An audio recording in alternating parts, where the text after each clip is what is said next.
Hola, espero disfruten de este análisis que va más allá de la pantalla. Hoy exploraremos una película llamada Hombres, Mujeres y Niños. Aquí descubriremos cómo el control excesivo, la crisis matrimonial, la sexualización temprana y la baja autoestima se convierten en factores de riesgo que empujan a los jóvenes a buscar su valor en las redes sociales. Les aseguro que las consecuencias pueden ser alarmantes y se pueden reflejar en casos muy cercanos o personales, casos como cosificación, ideación suicida, trastornos alimentarios y conductas de riesgo que reflejan una profunda desconexión entre el ser y el entorno. A través de la lente de la psicología, analizaremos las dinámicas de familias como Bellmeyer, Truby, Mooney, Klein, Doss y cómo sus entornos afectan profundamente el desarrollo emocional de sus hijos. La pregunta que subyace y que nos interpela como sociedad es: ¿nuestros estilos de crianza están creando seguridad o vulnerabilidad en el mundo de hoy? Bueno, analicémoslo en esta película.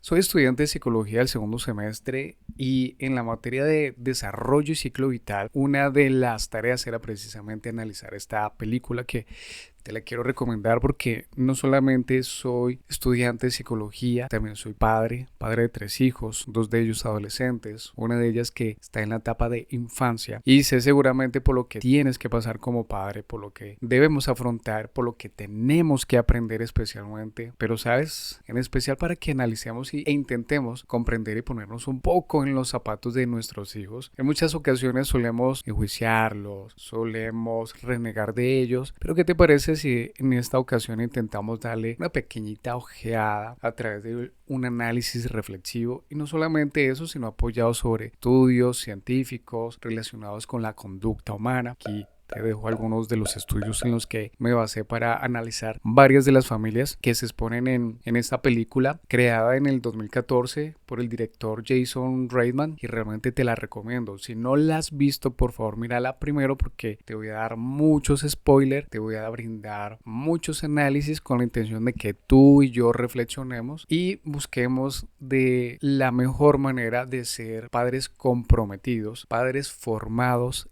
e informados. He creado un guión el cual me es difícil memorizarlo, entonces voy a estar leyendo y también pues estaré dando de manera esporádica mis conclusiones, mis análisis personales, especialmente como padre. No espero que nada de lo que te digo lo tomes al pie de la letra, espero es que reflexiones, analices e intentemos dar lo mejor de nosotros como padres para aquellos adolescentes que también están afrontando una etapa de cambio, una etapa de crecimiento, una etapa de construcción de su identidad. Y ese es el objetivo precisamente de este video, que intentemos comprenderlos un poco a ellos. Iniciemos entonces con la familia Bellmeyer.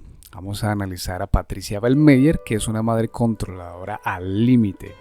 Patricia invade el espacio personal de su hija en redes sociales, utiliza su celular, lo investiga, lo analiza, se mete en la habitación, indaga absolutamente todo, manteniendo una actitud sobreprotectora, pretendiendo tener el control y la razón para mantener supuestamente a su hija lejos del peligro. Mientras ocurre lo contrario con Reid Bellmeyer, que es el padre, que prácticamente es una figura ausente. Por el contrario, Brandy Bellmeyer, que es la hija, opta por llevar una doble vida. Se siente asfixiada por su madre y prefiere mentir y ocultar información a sus padres. De esta manera intentará crear relaciones e intentar ser quien quiere ser realmente. A lo mejor en el futuro aumentarán las posibilidades de que pueda desarrollar patrones para ocultar información. De esta manera no incomodará a nadie o lo hará para lograr sus objetivos. Y el caso de esta familia es precisamente un ejemplo perfecto de ese tipo de crianza autoritario, que hasta puede confundirse con ese dictador de aquellos países que tienen el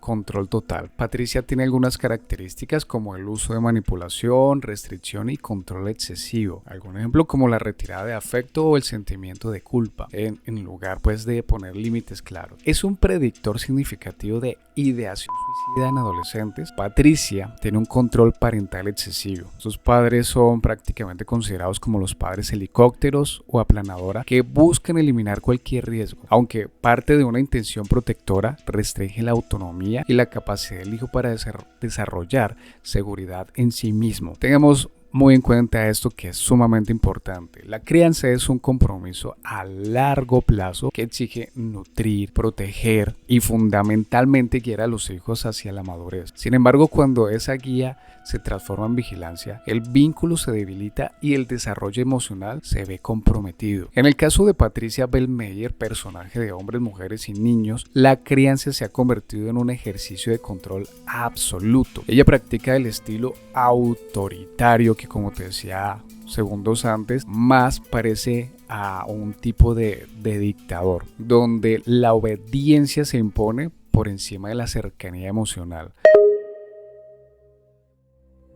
Los estilos de crianza, también conocidos como estilos educativos, definen el clima emocional que los padres transmiten a sus hijos, combinando dos dimensiones claves. Uno es la exigencia y el control, y dos, la capacidad de respuesta, acompañada de afecto y comunicación. La primera es el estilo autoritario. No tiene ningún orden, pero la voy a mencionar en este. Aquí se caracteriza porque se basa en el alto control, la baja capacidad de respuesta afectiva, la valoración de la obediencia y la jerarquía por encima de la cercanía. Las reglas rígidas, el diálogo y la explicación son escasos o nulos, y las frases típicas que utilizan las mamás, los papás: tienes que hacer lo que yo digo porque soy tu papá o soy tu mamá. Algunos efectos en los hijos es que puede restringir la autonomía y la seguridad en sí mismos, puede generar comportamientos agresivos, retraídos, irritables, y contribuye a problemas de ansiedad y baja autoestima. Aquí la motivación principalmente se basa en el miedo y el castigo. Nos vamos al polo opuesto, que es el estilo permisivo o indulgente. Se caracteriza porque tiene bajo control, alta capacidad de respuesta afectiva. Aquí los padres son muy cariñosos, pero con fallas en establecer límites claros. Suelen identificarse más como amigos o esos mejores amigos, más que propiamente como figuras paternales. Mientras que está el permisivo negligente, que tiene bajo afecto, bajo exigencia y definitivamente ausencia total de apoyo y límites, con efectos negativos como trastornos de conducta y bajo rendimiento académico. Entonces aquí tú te preguntarás, ¿pero por qué me llaman tanto y me citan tanto del colegio de mis hijos? Y el tercero, que recuerda que no tiene ningún orden, pero en lo personal me parece que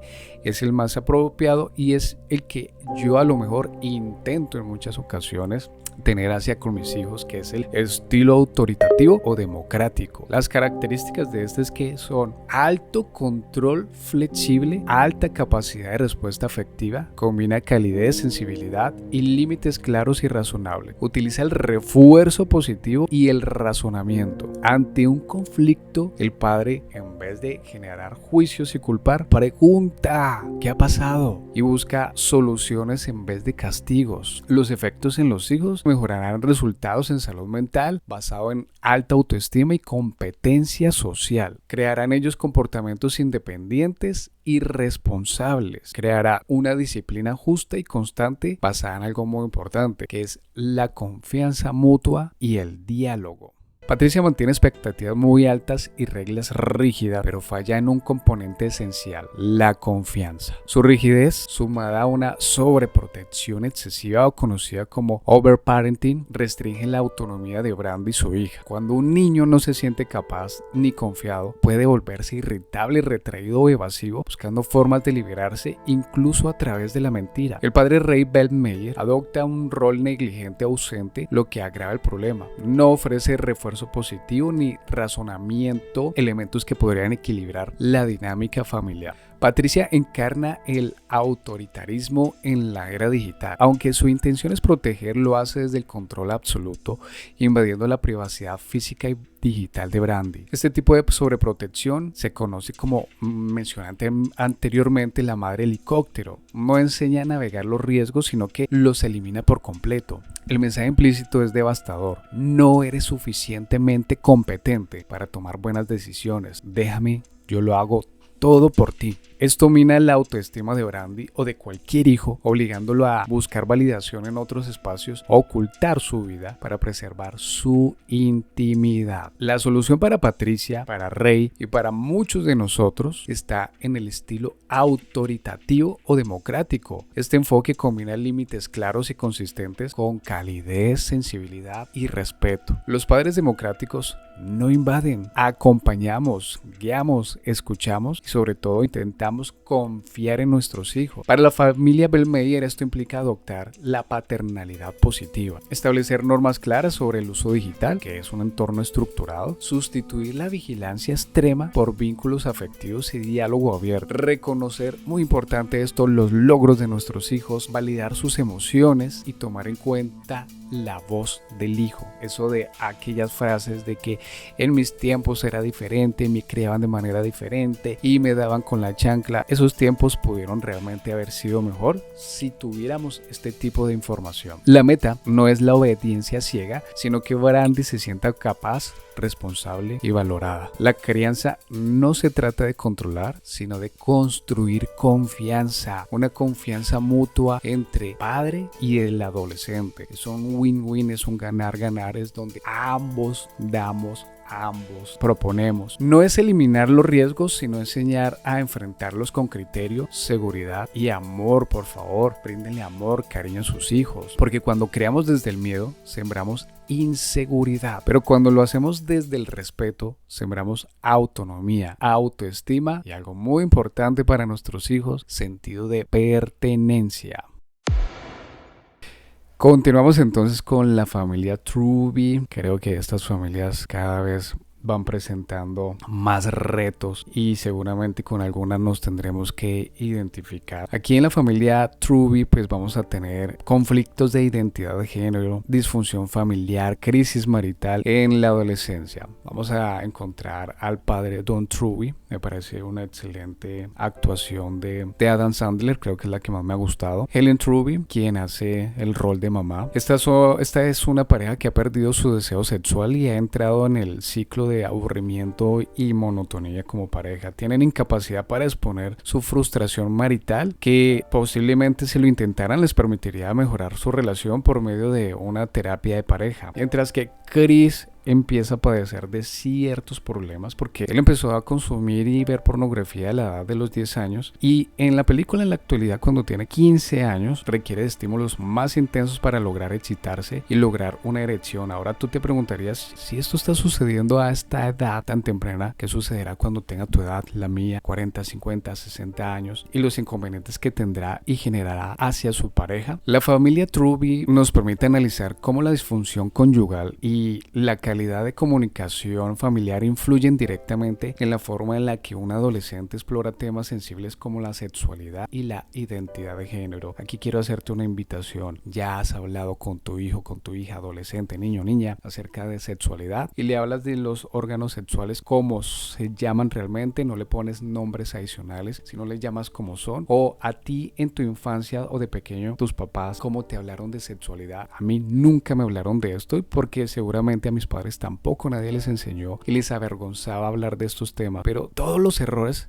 que podríamos evitar que nuestros hijos cometieran. Sí, por lo menos intentáramos y tuviéramos el valor de hablarles sobre estos temas relacionados con nuestro primer amor, cómo tener nuestra primera relación sexual segura y confiable. Esta pareja tiene ausencia de vínculos seguros. En ausencia de vínculos seguros, los jóvenes como Chris buscan validación o escape en otros espacios como lo es el internet, las redes sociales y los amigos. Y amigo mío, si tú eres adolescente, para que tengas en cuenta esto, que un ciego que guía a otro ciego va directamente hacia el hoyo. Tú tienes que desarrollar un pensamiento crítico y tienes que además cuestionarte y ser muy curioso para que investigues de las fuentes que sí te pueden dar mejores respuestas. Durante la adolescencia, el individuo se enfrenta a la tarea de construir su identidad y definir su rol en la sociedad. Según Erickson, entre los 12 y 18 años se vive la etapa de identidad versus confusión de roles, donde el adolescente se pregunta ¿quién soy? En el caso de Chris, esta búsqueda se complica por la falta de apoyo familiar. La identificación con emblemas como los videos que comparte y la presión del grupo de pares de sus amigos se convierte en referentes externos que modulan su identidad sexual y genérica. La familia debería ser el sistema microsocial que facilita esta exploración. Sin embargo, el conflicto matrimonial entre Don y Helen, junto con la falta de comunicación abierta, actúa como un factor de riesgo psicológico. La ausencia de afecto y diálogo impide el desarrollo de un apego seguro, generando estrés, inseguridad y retraimiento en Chris. La identidad de género es la convicción íntima de pertenencia a un sexo según la teoría multifactorial.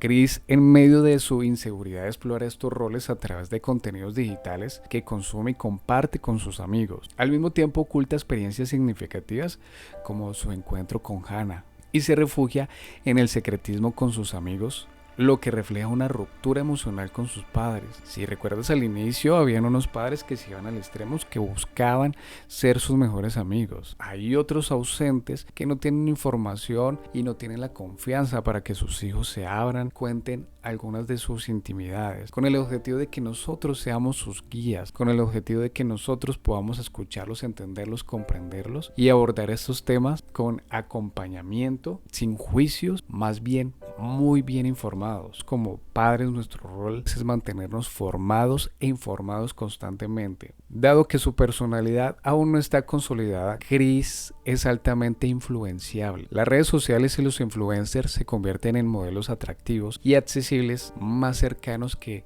sus propios padres. Al compartir videos trans, Chris está explorando y adoptando estilos identitarios que le resultan más claros que los que encuentra en su entorno familiar, marcado por una desconexión total. La disfunción familiar, tensión marital, falta de apoyo, control psicológico y baja supervisión pueden desencadenar problemas depresivos, conductas desafiantes y confusiones de rol. El problema de Chris no es únicamente su identidad de género, sino que el entorno familiar impide una exploración sana, empujándolo hacia conductas de riesgo como el mal manejo de su información personal y la evasión emocional. Ten en cuenta algo muy importante: todo lo que digas podrá ser usado en tu contra.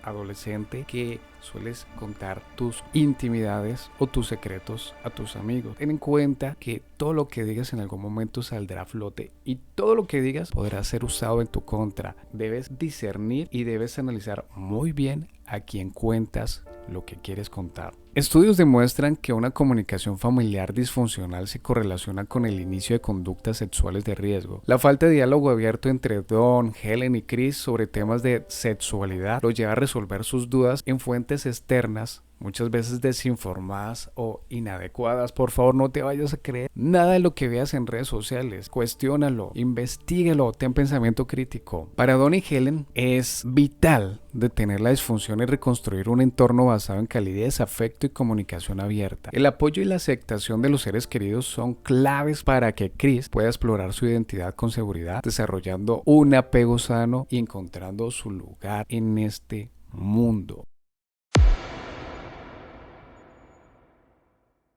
La siguiente familia por analizar es la familia Money. Aquí esta me tocó mucho porque a veces no medimos las consecuencias y tenemos que tocar fondo para comprender la responsabilidad que hemos tenido en lo que sucede. El caso de la familia Money muy seguramente estará asociado a muchas familias las cuales han decidido separarse y a lo mejor no terminan en muy buenos términos entre esta pareja que anteriormente convivía con sus hijos y a quien finalmente más afectan es precisamente a sus hijos, que quedan como un bien en común, pero entre los padres se crea un rencor que infortunadamente, al no ser sanada, al no ser vista con madurez, pues conlleva muchos más problemas. En vez de terminar una relación bajo el agradecimiento por todo lo que aquella persona hizo y me enseñó, termina en una relación de conflictos y con un sabor bien amargo. En este caso, Ken Money, quien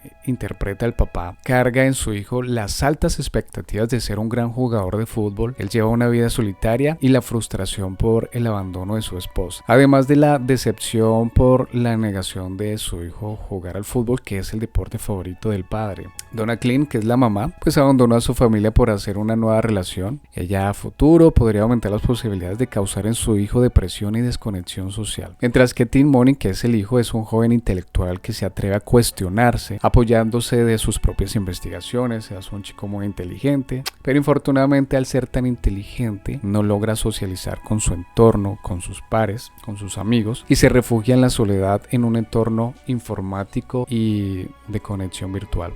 El ciclo de separación de los padres genera distorsiones en la cohesión, la autoridad y la comunicación, aumentando los conflictos que son motivo principal detrás de los intentos suicidas en los adolescentes. Identificar el control psicológico en las acciones de los padres como la variable de riesgo es muy importante. La variable que predice significativamente la ideación suicida es el control psicológico. Este es el uso de la manipulación y la restricción excesiva sobre la autonomía de su hijo Tim. En Tim, esto se manifiesta cuando el padre Ken, o por ejemplo con la madre Bellmeyer, cuando bloquea las redes de sus hijas. Estas no son solo prácticas parentales de restricción, son acciones que afectan negativamente el desarrollo del adolescente debido a la falta de autonomía psicológica.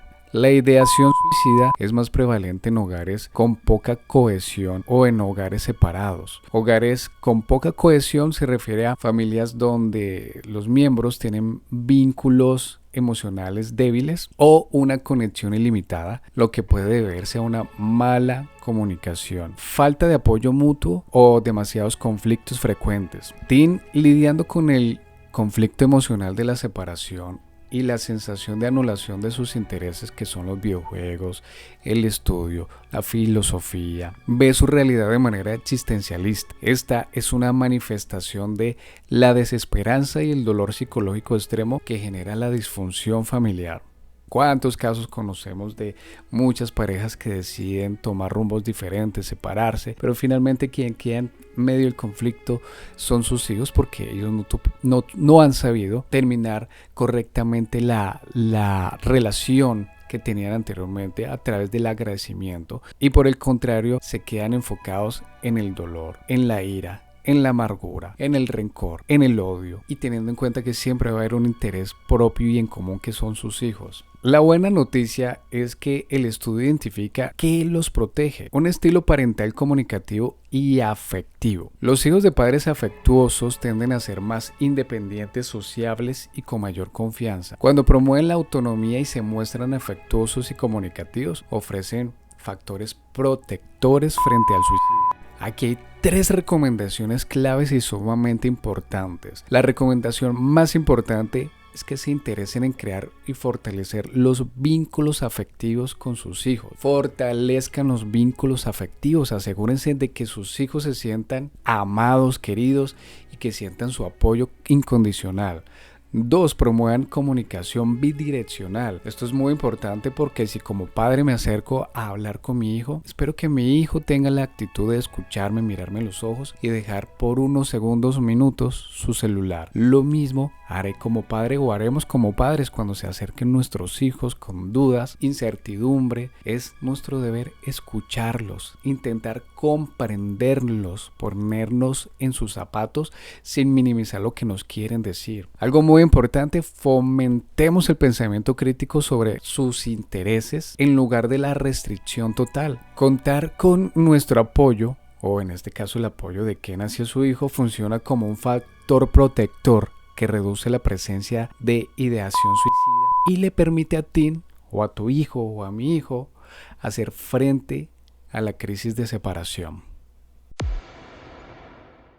La próxima familia por analizar es la familia Klein y es un reflejo de cómo nosotros exponemos a nuestros hijos a una temprana edad en las redes sociales, porque es para nosotros importante crear ese vínculo y que las demás personas vean que tenemos una linda familia y empezamos a exponerle las fotos de nuestros hijos desde la etapa de nacimiento, empezamos a plasmar en las redes sociales el primer día de colegio, el primer día de jardín, que son momentos muy especiales, las vacaciones, empezamos a exponer momentos muy especiales como lo es los cumpleaños o hasta algunas imágenes que realmente son muy personales, sin medir las consecuencias y realizarnos una gran pregunta: ¿quién está detrás de la pantalla? ¿Quién está detrás de este celular? ¿Quién está detrás de este computador? ¿Quién está viendo las fotografías de mis hijos? Esta familia está conformada por Donna Klein, madre soltera frustrada por su pasado profesional. Ella proyecta los éxitos y logros que ella nunca consiguió en su hija y además ve a su hija como un medio para obtener la fama y dinero, argumentando que la vagina de su hija puede convertirse en 7 dígitos.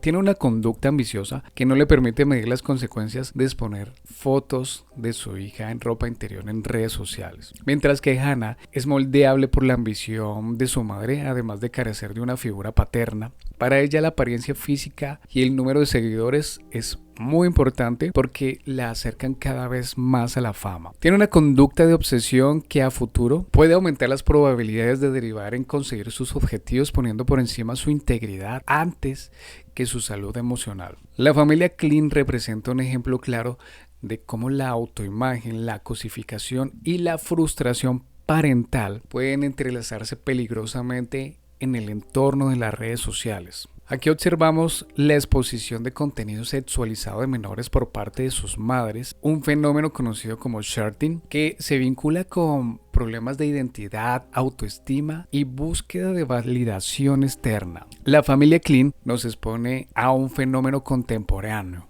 la cosificación del adolescente a través de sus propias figuras de apego. Donna Klein, la madre de Hannah, utiliza a su hija como medio para su propia realización personal, exponiéndola en redes sociales de forma que su valor se asocia al cuerpo, no a su esencia como persona. La cosificación se refiere a la representación de una persona, especialmente en mujeres, a través de partes de su cuerpo o atractivo físico, igualando el valor personal con el nivel de sex appeal. Hannah, al ser expuesta a espacios de sexualización temprana, recibe el mensaje de que su valía depende de su imagen en línea. El problema se agrava cuando Donna gestiona y publica activamente fotos y videos de su hija, práctica conocida como shirting ya mencionada segundos antes. Aunque puede parecer orgullo maternal, en realidad Donna impone una sexualidad inapropiada. Con esto buscando la atención y validación que no resuelve sus propias frustraciones. Este tipo de exposición vulnera la privacidad infantil y transfiere a la hija una carga emocional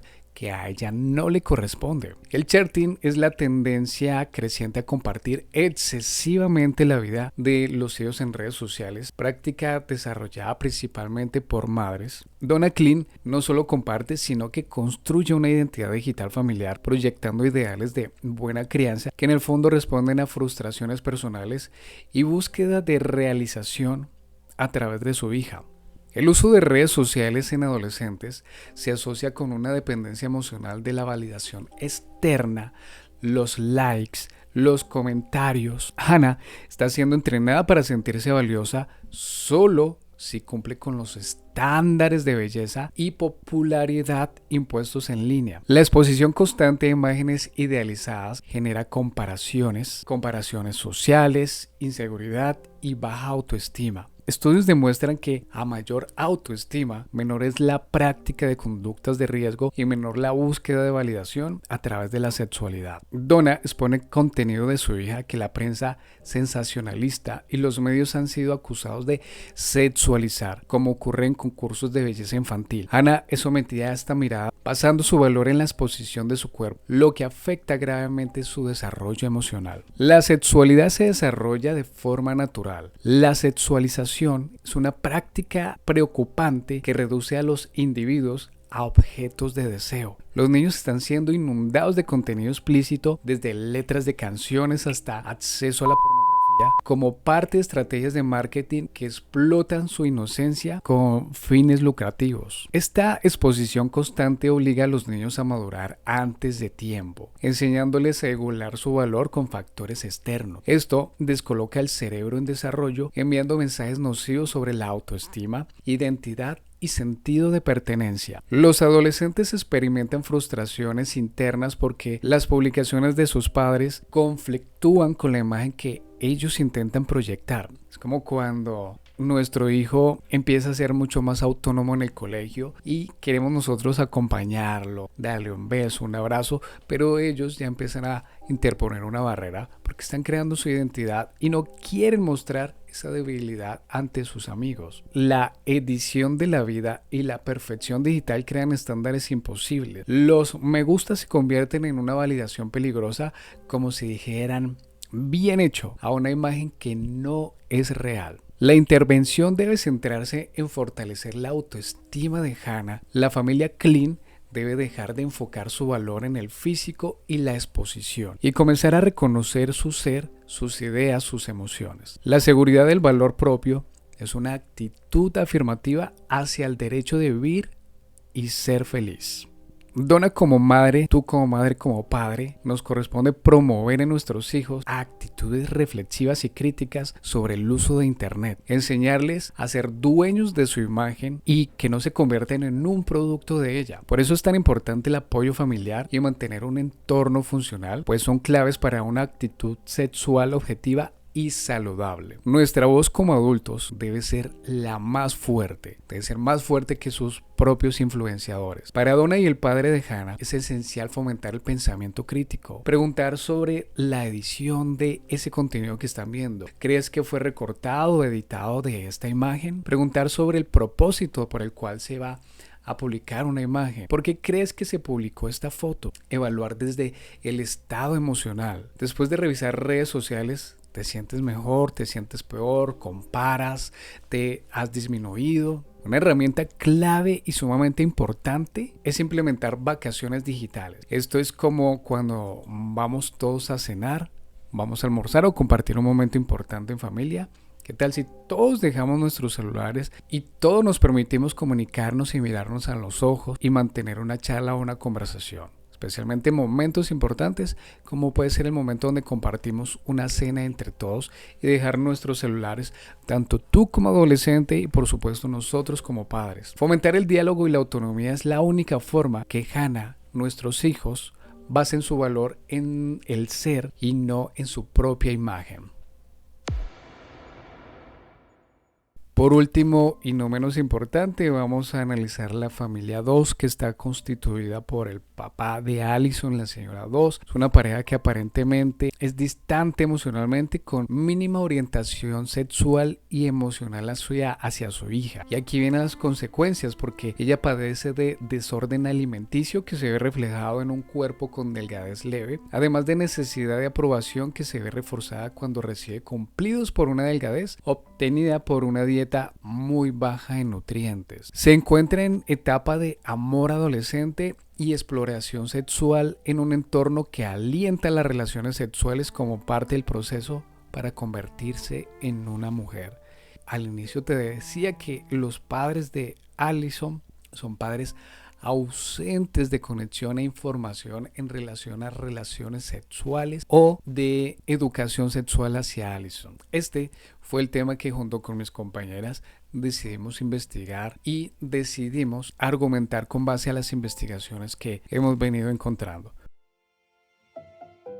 Entonces aquí en la familia 2 vamos a encontrar trastornos de la conducta alimentaria, autoimagen, autoestima y riesgo sexual. La adolescencia es una etapa de profundos cambios físicos, cognitivos y socialmente emocionales, donde se consolida la identidad. En el caso de Allison 2, la necesidad de encajar se convierte en un riesgo vital. Ella impone su valor personal a través de un ideal de delgadez, desestimando la nutrición y estableciendo una relación tóxica con los alimentos impulsada por la presión social y la búsqueda de aceptación. Allison ha evitado comer durante todas sus vacaciones con el objetivo de atraer al chico que le gusta. Los trastornos de conducta, los cuales citaré como TCA, no son solo una forma de control, sino una respuesta desadaptativa a las presiones sociales y al esfuerzo negativo de las redes que idealizan la delgadez como sinónimo de valor. Esta situación está profundamente ligada a la construcción de identidad y a las expectativas del entorno. Los contextos familiares con altos niveles de ansiedad,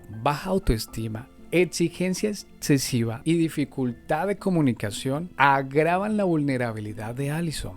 En Allison, su autoestima depende de su imagen corporal. Representa una preocupación excesiva por su apariencia, deseando perder peso para ajustarse a un modelo cultural inalcanzable. La delgadez como ideal femenino exacerba esta distorsión, reforzando la insatisfacción personal. Los TCA son más frecuentes en contextos familiares disfuncionales. No me gusta utilizar la palabra disfuncional porque hasta la fecha no conozco ningún hogar funcional. Todos tenemos retos, todos tenemos oportunidades y áreas para mejorar. La seguiré utilizando simplemente para describir este análisis. Con contextos familiares disfuncionales con alta exigencia, sobreprotección, baja cohesión y escasa comunicación. La baja autoestima y la insatisfacción corporal están asociados con un mayor grado de conductas sexuales de riesgo, conocidos como los CSR. Allison, al buscar validación a través de su cuerpo, accede a relaciones sexuales sin protección, desestimando su voluntad y las consecuencias. Esto la lleva a una pérdida gestacional, resultado de un embarazo no deseado, y la expone a riesgos de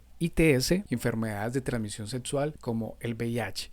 Además, la desnutrición propia del TCA puede generar disfunción sexual, pérdida de libido y dificultades para establecer vínculos afectivos sanos. No solamente esto se ve como consecuencia en la adolescencia, sino en la adultez va a desarrollar problemas mucho más graves o a una escala mayor. Durante la adolescencia, la comparación social se intensifica. Los mensajes culturales y mediáticos proveen ideales de belleza inalcanzables, generando una brecha entre la autoimagen real y la autoimagen idealizada. Esta disonancia alimenta la insatisfacción corporal y refuerza la necesidad de validación externa. Para prevenir estos desenlaces, es fundamental que la familia y el colegio se conviertan en espacios de contención emocional y promoción del bienestar. El tratamiento con mayor evidencia para la anorexia es la intervención basada en la familia, que debe fomentar una cultura de aceptación, amor propio y diálogo abierto desde edades muy tempranas.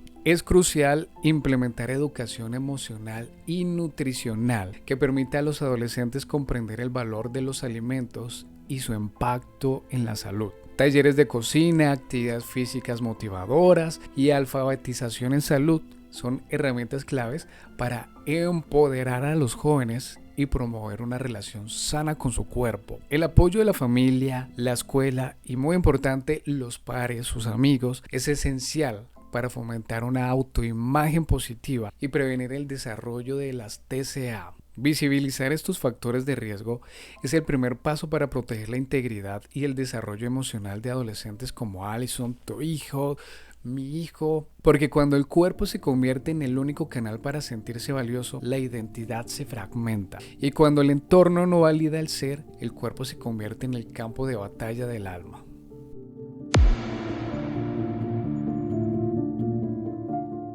He hecho mi parte, mi labor investigativa, te comparto este video, dedico muchas horas en edición y la manera como puedes apoyarme es compártele este video a tu adolescente. Mírate este video con tu hijo adolescente, compártelo con profesores, con alumnos, con demás chicos, para que se siga cumpliendo ese propósito inicial de mantenernos formados e informados. En resumidas cuentas, hemos recorrido un camino complejo, lleno de preguntas, conflictos y vulnerabilidades, pero la conclusión es clara: la familia sigue siendo la principal estructura de contención emocional. El apego negativo y la disfunción familiar son predictores significativos de riesgo en la adolescencia. La solución no está ni en el control ni en esa vigilancia extrema, sino en el afecto, la escucha activa y la comunicación bidireccional. Es fundamental fomentar el pensamiento crítico en nuestros hijos, enseñarles que su valor intrínseco no es definido por un like ni por la aprobación externa. Debemos promover la autonomía para que puedan navegar con seguridad los desafíos de la identidad, la autoimagen y la presión social. La paternalidad positiva y la cohesión familiar son el factor protector más poderoso que podemos ofrecerles, porque cuando el hogar se convierte en un espacio de respeto, afecto y diálogo, la próxima generación no solo sobrevive, sino que florece.